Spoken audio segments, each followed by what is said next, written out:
Honorable Ministers, distinguished ladies and gentlemen, guten Tag, good afternoon, everyone. I am certainly very honored and delighted to speak to you today at the Berlin Energy Transition Dialogue.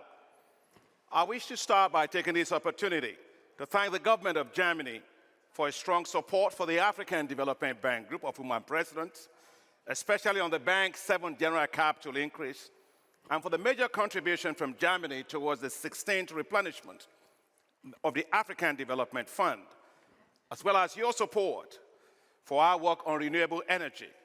I'd like to commend the Federal Ministry for Economic Affairs and Development on its new Africa strategy. Gerd Muller used to run this, and I used to think he was actually a football player. But then I said, well, Germany actually got a minister who was a football player. And so I said, no, I'm not Gerd Muller. And so he signed me, got a ball and signed it for me. So I keep it in my office. So, but I do say you keep scoring development goals. So well done, my brother. Yeah. Ladies and gentlemen, as we discuss energy transition, as it relates specifically to Africa, let me state from the onset that Africa is completely energy deficient.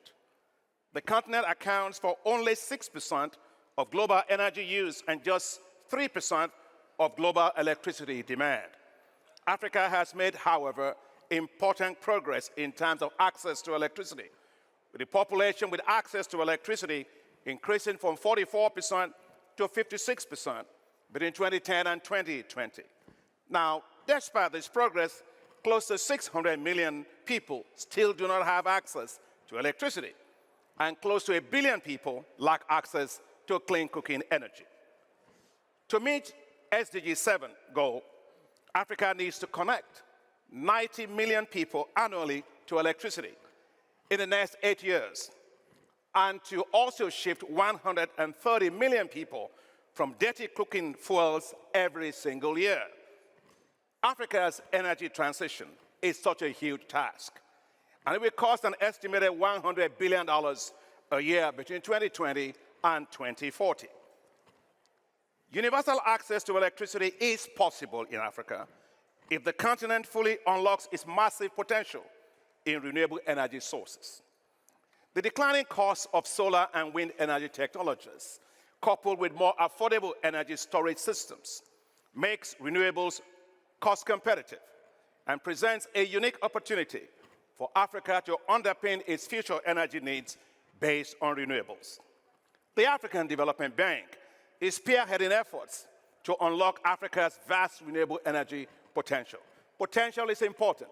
We can list it, but we don't eat potential. We can't power anything with potential. We have to unlock that potential. As you just heard, the bank no longer funds coal energy projects. Since 2016, 86% of our investments in power generation have been in renewables, including transformative projects such as the 510 megawatts Nouazazate solar project in Morocco, the world's largest concentrated solar power plant, and the 310 megawatts Lake Turkana wind project, which is sub-Saharan Africa's largest wind farm. The bank's $20 billion Desert to Power project is currently developing 10,000 megawatts of solar power all across 11 countries in the Sahel and in East Africa. It will provide renewable energy for 250 million people in terms of access to electricity. And when it is completed, by the way, it will be the largest solar zone in the world. The projects are currently underway, being implemented in Chad, Mali, Burkina Faso, Mauritania, Eritrea, Niger, of course, includes northern Nigeria. Through the bank's Sustainable Energy Fund for Africa, which we call SEFA, we are investing in green baseload power, as well as mini-grids and decentralized off-grid energy systems. I'd like to thank the government of Germany for its 190 million euros support for the SEFA program. The bank is also supporting the just energy transition in South Africa, which currently relies on coal for 80% of its energy supply. And we are currently working with the government of Senegal, the minister is here, it's good to see you, as part of the Just Energy Transition Partnerships initiated by the G7. Ladies and gentlemen, while we must and will do all possible to expand the use of renewable energy, especially given Africa's enormous potential for solar, for hydro, for wind, and geothermal energy sources. The intermittency, however, of new renewable energy sources, in particular wind and solar, makes it currently impossible to guarantee security of supply. Natural gas is therefore a key part of the energy mix for assuring security of supply and is a critical transition fuel for Africa. Transitioning from coal to gas generation will reduce emissions in Africa by about 40%. Estimates also show that if sub-Saharan Africa, which if you exclude South Africa, were to triple all its electricity consumption using only natural gas, you know how much it will contribute to global emissions? 0.6%. That's it. Similarly, shifting from fuel wood, charcoal, and kerosene to cooking to the use of liquefied petroleum gas will lower emissions, saving forests, biodiversity loss, and millions of lives, especially of women and children that die from these heavily polluting cooking fuels. Also, Africa's natural gas reserves has become a new major supplier of gas to Germany and the rest of Europe, especially as they deal with the aftermath of the Russian war in Ukraine on gas supplies from Russia. We have a saying in my native language, I'm Yoruba. It says, the eye that cries must see at the same time. Africa is now a solution to Europe's energy needs. So as we think of energy transition, we need to think holistically.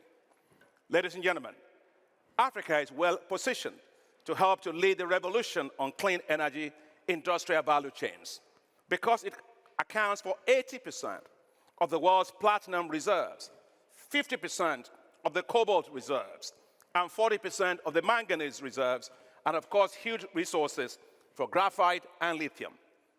Africa is therefore a crucial source for minerals and metals for clean energy value chains, including electric vehicles and utility-scale battery storage.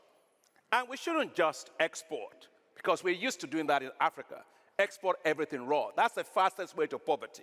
We must and we should manufacture.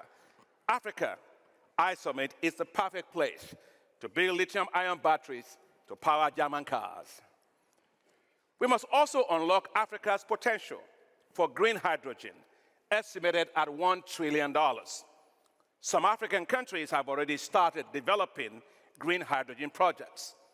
To support this development, as well as drive the growth of green infrastructure in Africa, the African Development Bank, Africa 50, and the African Union have launched what is called the Alliance for Green Infrastructure in Africa, or otherwise called AGIA or AGIA. AGIA, ladies and gentlemen, targets to raise $10 billion to accelerate just and equitable transition to net zero emissions. I look forward to Germany's strong support for AGIA. Finally, the African Development Bank is investing in clean cooking technologies that lower emissions.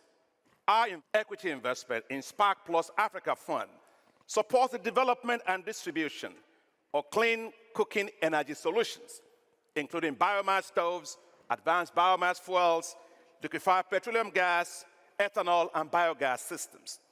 It will deliver clean cooking solutions for about 2 million households and reduce around 16 million tons of CO2 equivalent of carbon emissions. Ladies and gentlemen, we all have a collective responsibility to do our part in limiting global warming to 1.5 degrees Celsius. What Africa needs is a lot more financing to support its drive to universal access to energy. Global dialogues on Africa's energy transition must be pragmatic and not ideological. While Africa must accelerate the development of its massive renewable energy sources, Africa must also be given the time to transition and allowed to use its natural gas as transition fuel, just like it is the case in Germany, as well as Europe. What is acceptable for Germany and Europe must be acceptable for Africa. There must be equity, justice, and fairness on energy transition. Thank you very much. Vielen Dank.